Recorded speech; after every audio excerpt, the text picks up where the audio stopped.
Hey there, Soul Shines. It's Michelle here, and I'm inviting you to wake up and live. And today we're going to talk about your stuff. One of my favorite things is the concept of only keeping what brings you joy. And so we go through our stuff, and it comes from Marie Kondo, and we hold it, and just to spark joy. And if it sparks joy, then you keep it, and if it doesn't spark joy, you don't. So I'm going to share with you a couple of my thoughts about this, and most excitedly, my tip for when you do let things go. Or bring things into your home. You can use it both times. So, I have a friend who, she just I don't like my crock pot. And I was like, but have you asked it if it sparks joy? And she's like, no, I don't like my crock pot. I'm like, well, really ask it. Do you spark joy? And so she asked it, and what came to mind and came into her is yes, because I get to feed my family. My family enjoys this, and this idea of taking care of her family sparks joy. So the crock pot itself does not spark joy for her. But what comes from the crock pot sparks joy for her. And so she keeps it. And she can keep it in a, when I can get one that will bring me more joy, I can replace it mode. But sometimes we just automatically look at something and you're like, I don't like that, so it doesn't spark joy. That's not necessarily true. You may be surprised at some of the things that spark joy and don't spark joy. If you're asking in the summertime, you may pull out a winter coat and think this doesn't spark joy, but your soul says, yes, it does. And when winter comes, you're like, I am so glad I kept this. Sometimes things, as I've gone through my books, I've kept some books that I'm like, why am I keeping this? I don't understand what about this one sparks joy. But as I've looked at it and I've realized it gave me a lot of insight into what I want to do with my life. And because of that, even if that was the only thing that those things sparked joy from, was that insight that came from asking myself why I kept them. Even if that was it, and then the next time I go through my books, I no longer spark joy, that's okay. There's so many reasons and so many messages that come from our stuff. And so don't just assume that something sparks joy just because, or doesn't spark joy. Usually if you look at it and it sparks joy without you even picking it up, chances are if you pick it up, it's going to spark joy. If you look at it and you think you don't like it, test it anyway because you may be surprised. So that's one of my things. And it's not, for me, it's about really listening. For me, it's about really finding out. And when I hold it, what kind of thoughts and feelings do I have? Sometimes something that I think I like, I hold it. And I start thinking about people and situations that actually bring me down. And I realize that even though it's something that I may actually like because I think it's pretty, there's actually a lot of negativity with it as well. And so it may not actually spark joy for me. Sometimes there's other messages. Sometimes I will get, so-and-so would really, truly love this. And so when I offer that to them, I make sure that that's something that they would buy, that they really would want it.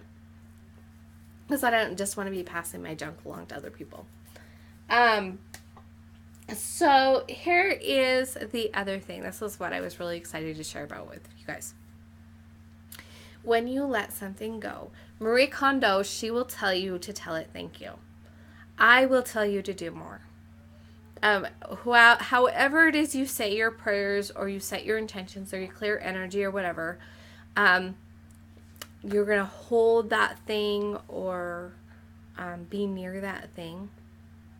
And not only are you going to thank it, but you are going to ask that your essence be removed, that the negative energy be cleared away from it, and that the object will be ready to go to the next person, clear and free and ready for them to have it.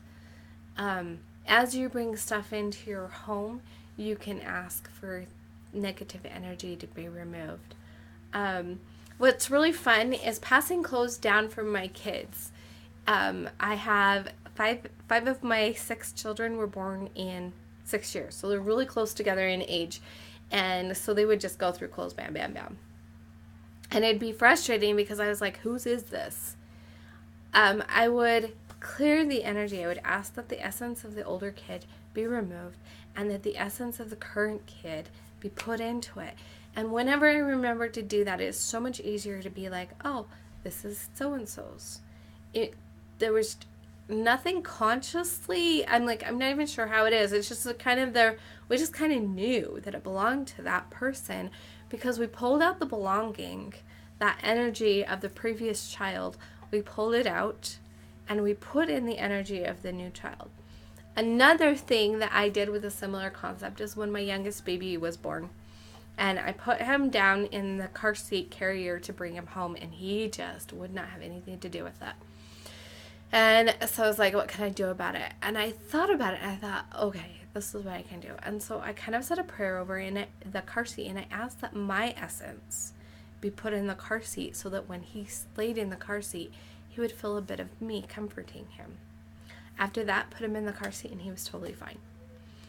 So it may seem a little way woo-woo to you or whatever, but when you're giving your stuff away, ask that your essence be pulled out of it and that the object be cleared and ready for the next person. When you're bringing something into your home, ask that previous owner's energy be pulled out of it, and so that you can make that yours and have that ownership come into you. So it's just some little thoughts and things to think about as we are continuing to change our lives, change what's coming in and out of our homes. Everybody either brings stuff in or lets things go. Hopefully you're doing a balance of both and not hoarding a bunch of stuff or getting rid of so much stuff that you become nothing. I am going to talk a little bit about minimalism right now. I don't have a problem with I have a problem saying it apparently. I don't have a problem with the concept of minimalism, if that is something that brings you joy. I do have a problem with it if your motivation is unhealthy.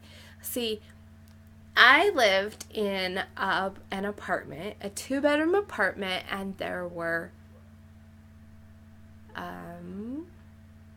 7 of us. Okay. So we lived in a tiny place and there wasn't enough room for all of us. And at the time I had zero self-esteem. I was really in a bad place emotionally. And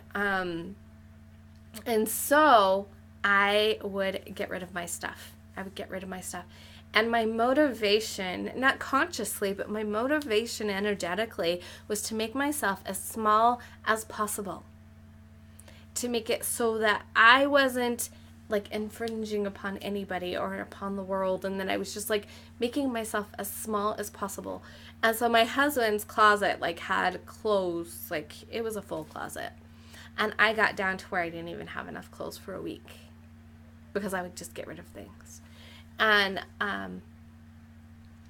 so I looked like a minimalist when we just looked at my stuff, but my motivation was to become very small. If your motivation is because you like the clean, empty lines, then that's okay. So check in with your motivation on minimalism and find out.